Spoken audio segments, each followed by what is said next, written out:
Oi, gente. E aí? Vocês estão bem? Passaram a semana bem? Espero que sim.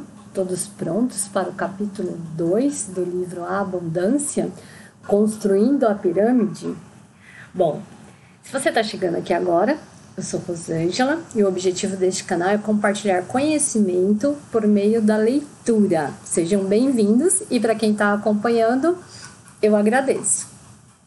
Antes de eu começar a falar do capítulo 2, preciso aqui fazer uma ressalva do vídeo sobre o capítulo 1. Nós falamos bastante sobre o acesso às coisas e eu tinha um vídeo que eu queria deixar no link da descrição e eu acabei não falando dele durante o vídeo e aí eu não coloquei o link. Então eu vou falar sobre ele agora e vou deixar o link na descrição desse vídeo. É um vídeo do Murilo Gun. Ele era comediante, agora ele é professor de criatividade. E ele fez esse vídeo já há 7 anos atrás falando sobre a internet das coisas, sobre a acessibilidade aos serviços. Então, uma das questões que ele fala é assim, você precisa do furo ou da furadeira? Porque no primeiro capítulo a gente fala sobre a questão do consumo, né? Até falei um pouco também sobre a reciclagem, algumas coisinhas que a gente já pode ir fazendo antes das grandes coisas que podem ser feitas. Então, eu deixei no primeiro vídeo, eu não falei, mas está lá no link da descrição, um aplicativo que chama Cataqui. Ele dá acesso às pessoas que são coletores de reciclagem. Então, você pode já começar juntar o seu lixo reciclável em casa. E aí, você acessa por esse aplicativo o catador mais próximo e ele vem buscar na sua casa. Eu faço isso já desde junho, mais ou menos, do ano passado, porque eu sempre, na verdade... separar um lixo reciclável, eu já faço isso já tem anos, mas sempre teve vizinhos que passavam aqui e catavam, mas infelizmente os meus vizinhos, eles já eram senhorzinhos, assim, então eles não estão catando mais o lixo por aqui, o lixo reciclável. Então, e aí eu descobri esse aplicativo chamado Cataqui através de um curso que eu fiz ano passado chamado Dados para o Bem. Então, assim, a gente fala muito, critica muitas redes sociais, mas também tem acesso a muita coisa boa.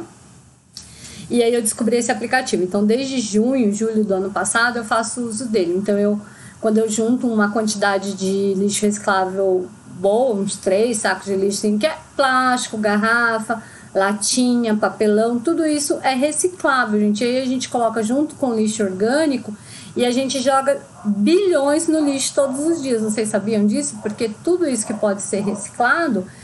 a gente está preservando a natureza de estar derrubando novas árvores, de estar consumindo mais petróleo. Então, é muito importante a gente começar por aí, pela reciclagem do lixo. Então, eu vou deixar na descrição desse vídeo o link para esse aplicativo chamado Cataqui, para vocês verem um videozinho dele explicando sobre como que é esse aplicativo. E vou deixar também o vídeo do Murilo Gun, que chama Live as Service, que é sobre a internet das coisas e a acessibilidade às coisas, aos bens mais caros e os bens mais baratos, e como ele explica isso com muita clareza. Inclusive, o Murilo Gun é a pessoa que eu fiz um curso ano passado e que me indicou a leitura desse livro, que eu achei, assim, incrível, por isso que eu quis compartilhar com vocês, para a gente pensar mesmo que o futuro pode ser melhor do que a gente imagina, porque de negatividade já estamos cheios, não é verdade? Então, dados os recados, vamos ao capítulo 2, Construindo a Pirâmide. Então, o que o autor vai falar aqui, os autores, né? Antes da gente começar a falar sobre as ações para a abundância, a gente tem que entender os problemas das definições. Então, ele quer primeiro diferenciar, explicar o que é pobreza absoluta e pobreza relativa, e também o verdadeiro significado de abundância. Como eu já disse para vocês desde o início, a abundância não é para que todos tenham uma vida de luxo, mas sim que todos tenham uma vida com possibilidades de viver bem, não de apenas sobreviver, né, nessa vida. Então eu vou ler um trechinho que ele fala sobre a pobreza e depois eu leio outro trechinho sobre a abundância. Vamos lá? A pobreza absoluta mede o número de pessoas que vivem abaixo de certo limite de renda. A pobreza relativa compara a renda de um indivíduo com a renda média da economia inteira. Mas a dificuldade de ambos os termos é que a abundância é uma visão global e nenhum deles se sustenta além das fronteiras nacionais. Então ele explica aqui nesse trecho que A pobreza absoluta é quando a pessoa ganha abaixo de $1,25 o dia, que isso por ano daria uns $390. Esses $390 é a pobreza absoluta na África. Enquanto nos Estados Unidos, uma pessoa que ganha $10.400 também é considerada em pobreza absoluta. Então ele fala desse problema das definições e como é difícil aplicar isso na abundância, porque a abundância é uma visão globalizada do planeta e não regional. Então, hoje em dia a gente sabe que as pessoas pobres, elas têm já acesso à geladeira, à televisão, a telefone celular, como a gente já falou no outro vídeo. E aí a gente é diferente dos pontos de vista, porque na África existem pessoas que não têm acesso a nada disso ainda. Então, essa é a questão da pobreza absoluta e a pobreza relativa. Então a gente fala que, por exemplo, eu aqui no Brasil, eu sou uma pessoa que hoje posso ser classificada lá na classe média que eles falam, né? Classe C, alguma coisa assim, porque eu tenho um salário de professora, que é um salário aí, tenho 2 cargos, então é um salário razoável. Eu vivo bem, não posso dizer assim, não me falta nada. Mas a gente sabe que tem pessoas que ganham bem menos e a gente sabe que tem pessoas que ganham bem mais. Mas é isso que ele quer dizer, que na abundância a gente tem o suficiente para viver. Então eu vou ler agora o outro trechinho, como ele traz uma definição prática da abundância para eles, né, para os autores. Talvez o meio melhor de chegarmos a uma definição de abundância seja começar por aquilo sobre o que eu não estou falando. Eu não estou falando sobre Trump Towers, Mercedes-Benz ou Gucci. Abundância não significa proporcionar a todos neste planeta uma vida de luxo. Pelo contrário, significa proporcionar a todos uma vida de possibilidades.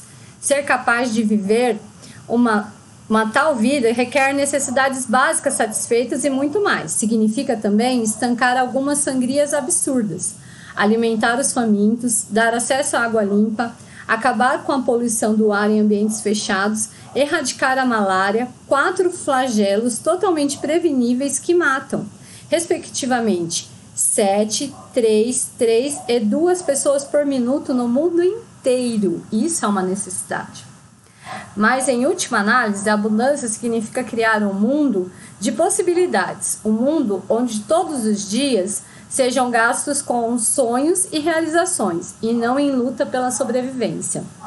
Então, aqui ele vai falar sobre essa vida de possibilidades, mas antes disso, para vocês verem como os autores eles têm muito o pé no chão, ele vai falar sobre a pirâmide das necessidades básicas. Então, ele tem a própria pirâmide dele, da abundância, mas ele compara com a pirâmide de Maslow. A pirâmide de Maslow, ela foi feita há algumas décadas atrás, baseada nas nossas necessidades básicas, nas necessidades dos seres humanos. Então, ela tem 5 linhas. Eu fiz aqui a escrita, mas eu não sei se vocês vão conseguir ver. Vou colocar aqui mais próximo.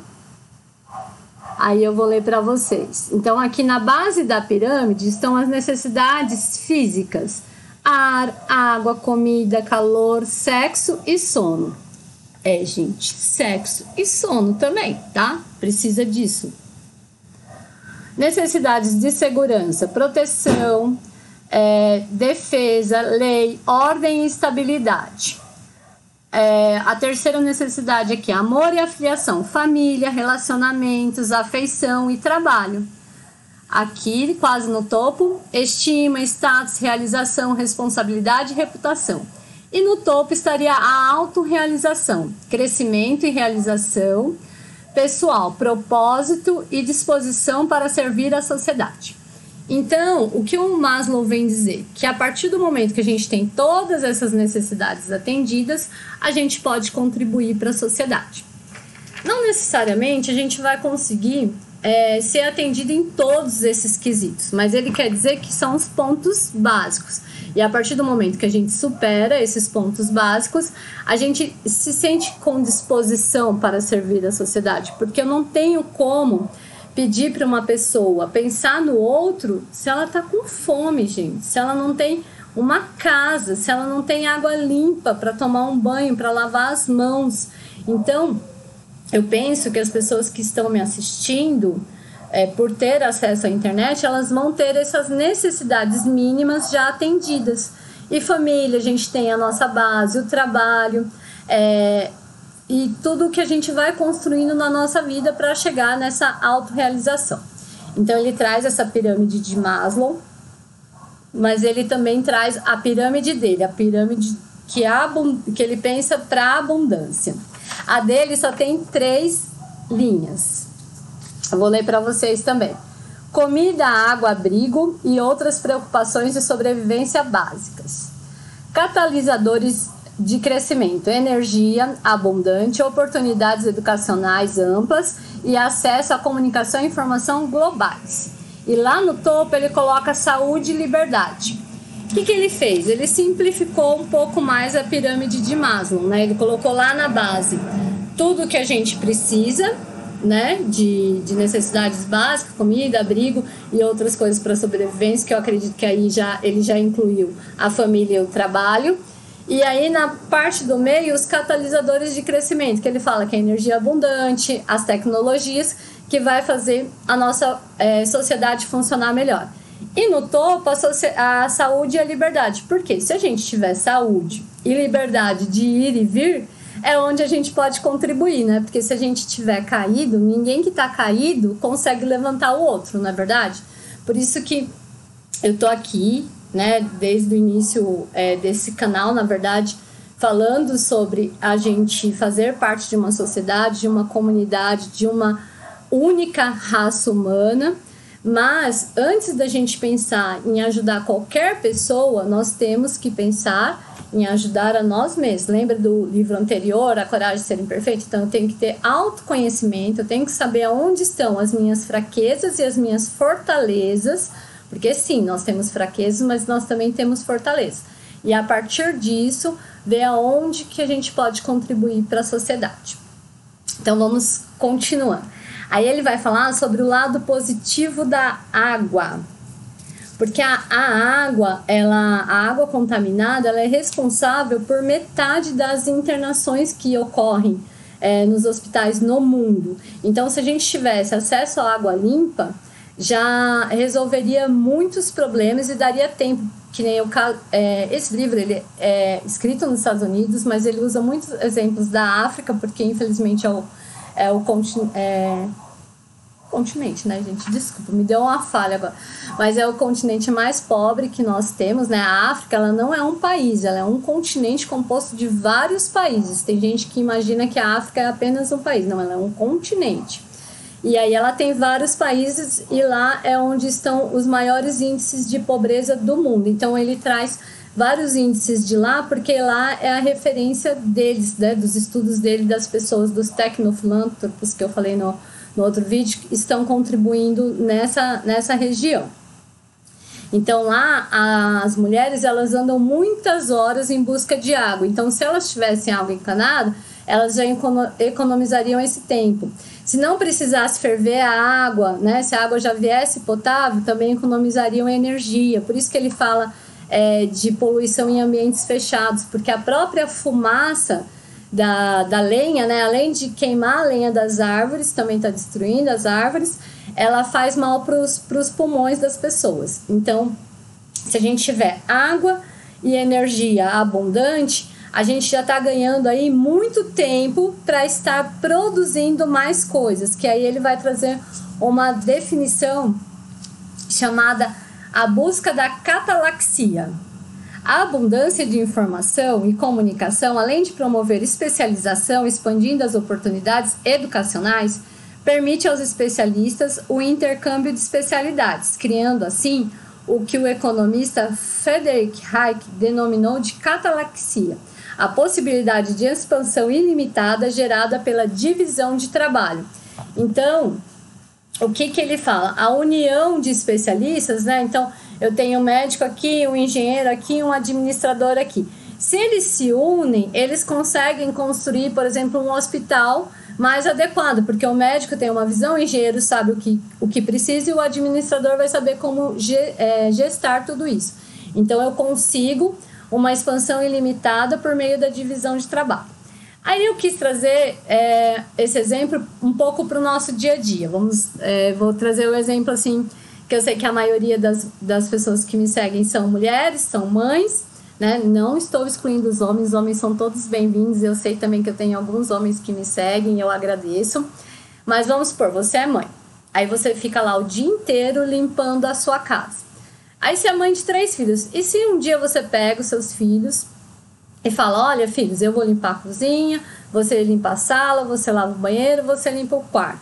Você concorda que um trabalho que você faria o dia inteiro, você consegue fazer em umas 2 horas, porque cada um fez uma parte? Então é isso que ele fala de expansão ilimitada, porque daí vocês ganharam o resto do dia. E isso pode trazer qualidade de vida para vocês. Assim como eles vão estar ajudando vocês podem combinar com eles, olha, se vocês me ajudaram, então depois a gente vai ficar 1 hora brincando, 1 hora contando história. Aí você também retribui, aí você vai ter tempo de qualidade com seu filho e eles vão desenvolver senso de responsabilidade porque eles estão contribuindo na organização da casa. Isso é uma via de mão dupla. Lembra que eu já falei da importância do diálogo e o que combinado não sai caro? Sobre isso também eu vou deixar um vídeo na descrição aqui do canal, de um canal no YouTube que chama Tempo Junto. São 2 mulheres, também são mães, pedagogas, psicopedagogas, assim, são estudiosas da questão da educação das crianças. E lá, esse vídeo que eu vou deixar o link, ele fala sobre as crianças contribuírem nas tarefas de casa e os valores que vão ser agregados com isso, os benefícios dessa contribuição. E lá tem também a tabela de tarefas para cada criança, desde os 2 anos até os 12 anos. Então é bem interessante o vídeo, espero que vocês assistam. E esse canal, além de ter esse vídeo que eu tô falando, ele também traz várias brincadeiras. Então, para compensar depois, né, que as crianças fazem as tarefas, ajudam vocês, tem também muita dica de brincadeira para fazer com seus filhos. Então, é uma via de mão dupla, como eu já disse antes, né? Eles vão contribuir e vocês também vão ter mais um tempo de qualidade com ele. Então, lembre-se, Tempo Junto vai estar aqui na descrição do canal.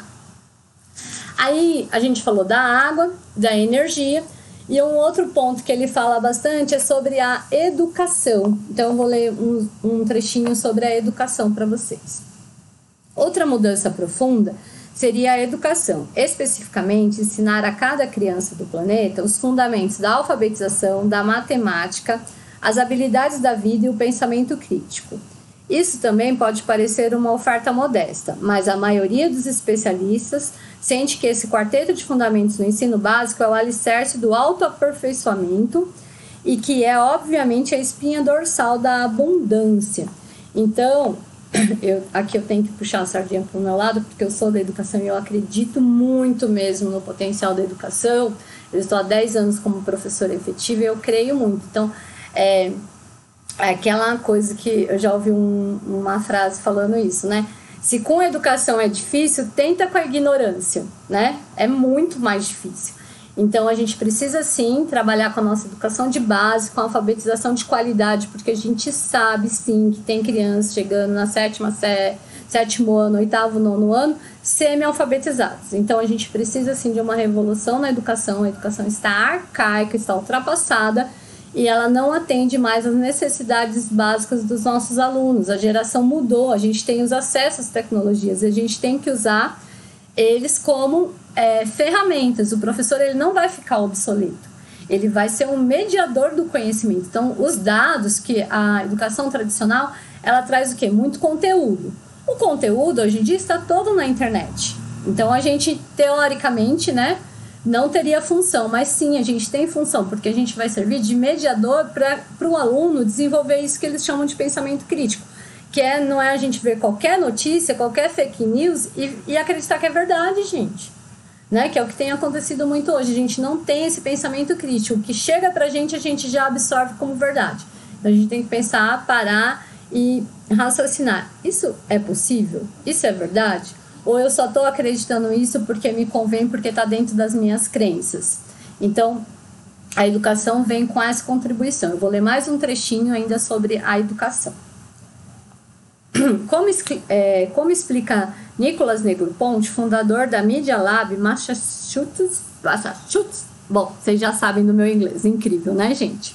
Instituto de Tecnologia, mais conhecido como MIT, e da organização do One Laptop per Child, um laptop por criança. Então, esse Nicolas Negroponte, ele vai falar um pouco sobre esse projeto que eles têm lá, que é que cada criança tem o seu próprio laptop. Chama OLPC, cujo objetivo é colocar um laptop nas mãos de cada criança em idade escolar no mundo. Epistemologistas de John Dewey a Paulo Freire e Seymour Papert concordam que você aprende fazendo. Então, a gente aprende fazendo. A gente não aprende só ouvindo ou vendo. A gente aprende quando a gente põe a mão na massa. Daí decorre que se você quer mais aprendizado, quer fazer mais coisas. Por isso, a OLPC enfatiza as ferramentas de software para explorar e expressar em vez de instrução. Como eu disse, a instrução vem dos conteúdos. Então, a gente tinha muito conteúdo e dentro dali a gente dava as instruções do que os alunos tinham que fazer. O amor é melhor mestre do que o dever. Gente, eu achei essa frase tão linda que ela está super grifada aqui no livro. O amor é melhor mestre do que o dever. Quando a criança ela se apaixona pelo conhecimento, o conhecimento deixa de ser um dever. Quando a gente fala em instrução e passa lição de casa, assim, muito taxativo, sem explicar o porquê que a criança está fazendo aquilo, ela perde o amor pelo conhecimento, vira uma obrigação, vira um dever. E nós, seres humanos, vocês vão lembrar um pouquinho lá sobre a coragem de ser perfeito, ele traz isso, a gente não gosta de se sentir controlado, é inerente da humanidade, do ser humano. A gente não gosta de ser controlado, a gente gosta de entender que a gente está aprendendo porque a gente quer, porque a gente surgiu uma curiosidade dentro daquilo. Usar o laptop como instrumento para envolver as crianças na construção do conhecimento, com base em seus interesses pessoais, e fornecer ferramentas para compartilharem e criticarem essas construções, fará com que se tornem aprendizes e professores. Então, o que ele fala? Que o laptop seria uma ferramenta e dentro disso as crianças iam procurar coisas que elas gostam, gostos pessoais, e construir conhecimento a partir daquilo. Porque mesmo que o que a criança gosta, nesse momento, não vai agregar tanto valor para ela, mas se ela estiver desenvolvendo esse pensamento crítico, ela mesma, com o tempo, ela vai eliminando as coisas. Ela percebe aquilo que tem valor para ela, aquilo que está trazendo coisa boa para ela e aquilo que não está trazendo. É lógico que as crianças bem pequenas, e nós, enquanto pais e mães, temos que ser responsáveis, sim, e acompanhar aquilo que os nossos filhos estão vendo, tá? Não podemos descuidar, mas temos que ter isso, o pensamento crítico. Mas você está assistindo isso e você acha isso interessante, por quê? Porque às vezes os olhos dos adultos é diferente dos olhos da criança. De repente a gente já está tendo uma má interpretação e a criança está sonhando com aquele desenho, está imaginando outras coisas que a nossa mente adulta não consegue mais ver. Aí agora, sobre o alto da pirâmide, né, que ele fala sobre saúde e liberdade, eu vou ler mais um trechinho para vocês. A abundância é uma ideia inclusiva. Ela visa todos, significa que o indivíduo é mais importante do que em qualquer outra época. À luz desse fato, minha pirâmide da abundância culmina com um par de conceitos que fortalece a capacidade individual de ser importante: saúde e liberdade. Então, ele traz aqui no topo saúde e liberdade, por quê? Porque se a gente tiver isso, a gente consegue fazer as mudanças que são necessárias para o mundo. E aí ele já vai deixar a deixa aqui para o capítulo 2, então, capítulo 3, então nós encerramos aqui o capítulo 2, espero que vocês tenham gostado dessa questão da pirâmide. Então, eles não, quando eles falam que a abundância futura é melhor do que você imagina, eles não estão partindo de nada, né, dos sonhos, não é uma utopia que eles estão trazendo nesse livro, eles estão trazendo possibilidades reais baseadas em estudos e projetos reais que estão acontecendo neste momento. Mas, né, aí ele fecha o capítulo 2. Mas primeiro convém entender um pouco mais as raízes do ceticismo e por que essa reação, a incapacidade das pessoas de verem os pontos positivos através do mar de más notícias, talvez seja o maior obstáculo no caminho rumo à abundância. Então, no capítulo 3, a gente vai falar um pouquinho sobre essa questão do ceticismo. O que é o ceticismo? Não acreditar nessa possibilidade, né? A gente vê muitas más notícias E aí a gente fica com uma coisa que chama viés de negatividade, que já é também inerente do ser humano, que eu já devo ter falado em alguns outros vídeos para vocês. E a gente vê tudo pelo lado negativo. E não, tem muita coisa positiva pra gente ver e vocês aguardem. Tudo isso que foi falado aqui na pirâmide, ele vai ser mais aprofundado a cada capítulo. Então, por isso que ficou bem superficial. É só para vocês terem uma ideia de onde eles partiram, qual que é a base de necessidades que eles querem atender, para a gente chegar lá na nossa saúde e liberdade e transformar o nosso mundo num mundo melhor. Então, eu fico por aqui hoje. Um beijo para vocês. Não esquece dos links que eu vou deixar aqui dos vídeos que são muito bacanas. E até a semana que vem.